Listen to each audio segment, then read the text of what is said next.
En esta presentación abordaremos los aspectos relativos al cribado y la prevención de la preeclampsia. La preeclampsia no es una sola enfermedad, sino que es un síndrome con una expresión clínica muy variable. Y esto es debido a que en su fisiopatología se combinan también de una manera variable dos factores que son la hipoperfusión placentaria y la predisposición materna.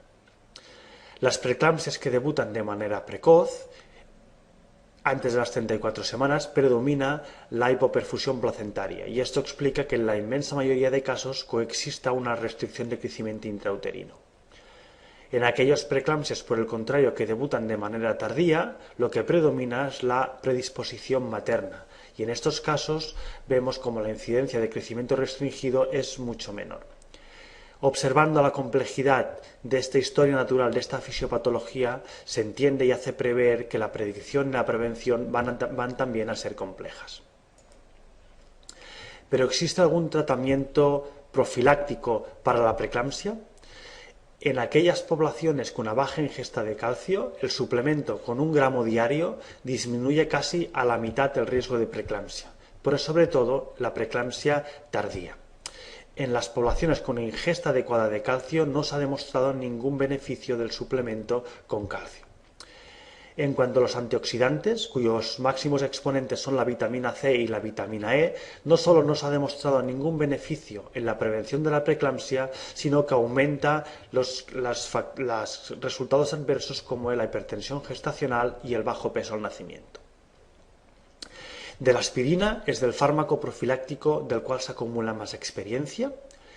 De manera global sabemos que reduce la preeclampsia de una manera modesta en un 10-15%, pero en aquellos casos que la administración se inicia antes de las 16 semanas vemos cómo se reduce en 47% la incidencia de preeclampsia y si además se administra en población de alto riesgo, esta reducción llega a un 60%. Estas cifras ilustran de una manera muy clara cuál va a ser el reto en la prevención de la preeclampsia. Va a ser identificar de una manera precoz, idealmente antes de las 16 semanas, aquellas pacientes que van a tener un riesgo más alto. ¿Y cómo podemos identificar este riesgo? Un primer paso es la anamnesis, son el riesgo epidemiológico y del conjunto de factores que aumentan el riesgo de preeclampsia. Este es el top 10. Las variables más asociadas, los factores más asociados son el síndrome antifosfolipídico y la preeclampsia previa, que aumentan el riesgo de preeclampsia por 8.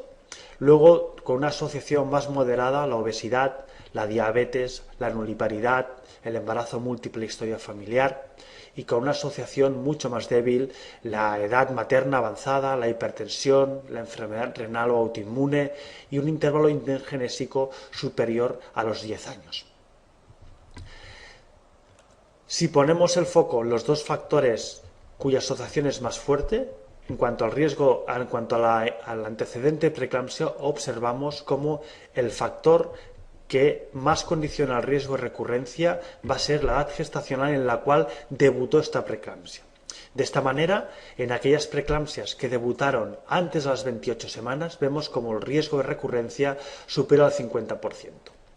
Por el contrario, en aquellas preeclampsias que debutaron a término, por encima de las 37 semanas, vemos como el riesgo de recurrencia es solo de un 20%. Es más importante la edad gestacional al debut que no la severidad de la preeclampsia. Por ejemplo, el antecedente de un síndrome de HELLP solo aumenta un 20% el riesgo de preeclampsia en la siguiente gestación y haber tenido la preeclampsia de una manera similar aumenta el riesgo a un 20%. Por lo tanto, el principal factor a tener en cuenta en el asesoramiento del riesgo de recurrencia de una preeclampsia va a ser la edad gestacional en la cual debutó.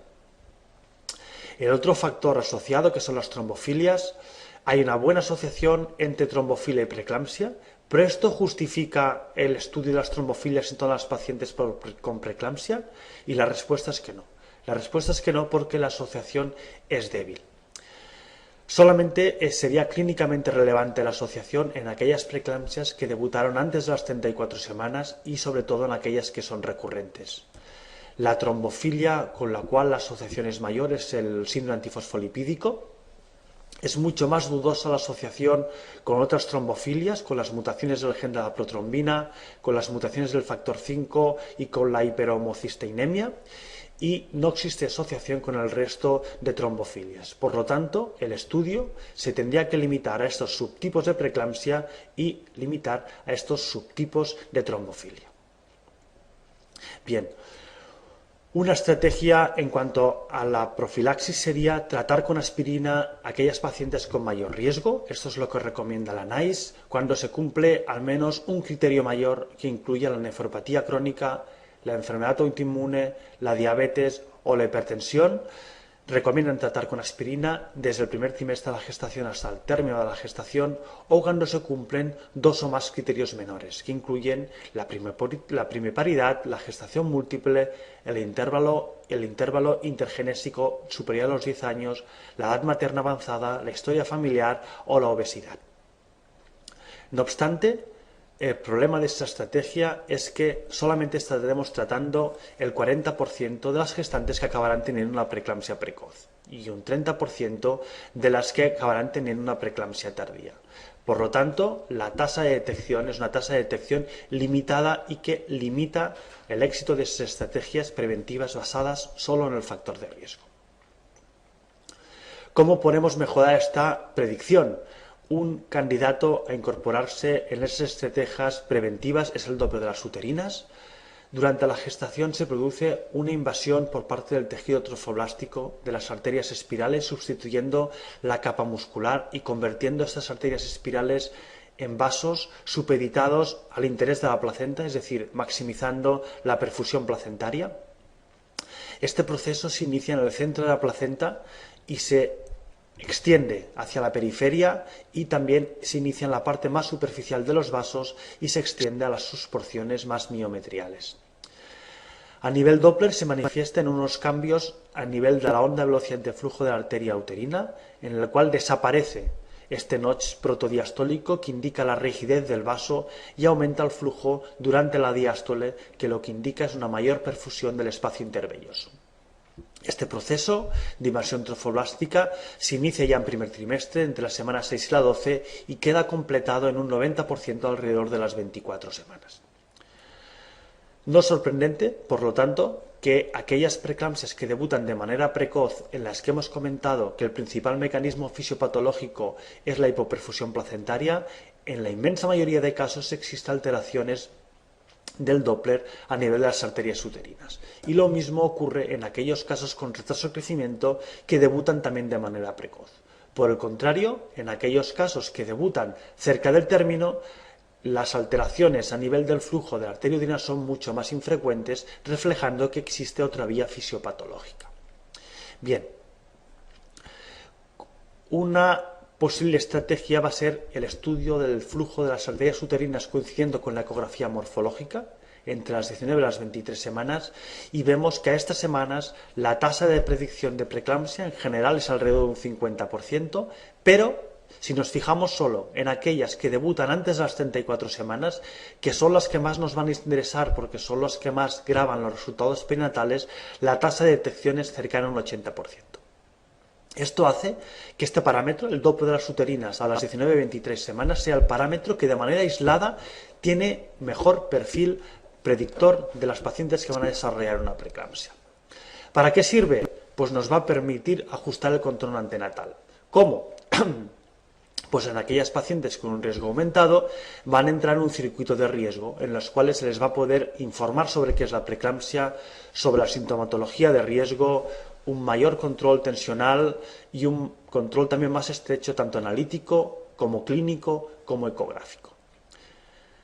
No obstante, ¿nos va a servir para seleccionar una población a la cual administrar aspirina de manera profiláctica? La respuesta es que no, porque toda la evidencia demuestra que a las 19-23 semanas no existe ningún beneficio en términos de reducción de la incidencia de la preeclampsia.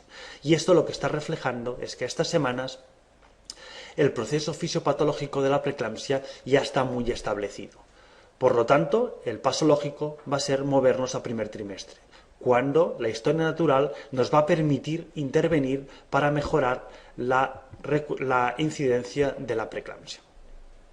¿Y qué pasa estas semanas? ¿Qué pasa con el dope de las uterinas a las 11-14 semanas?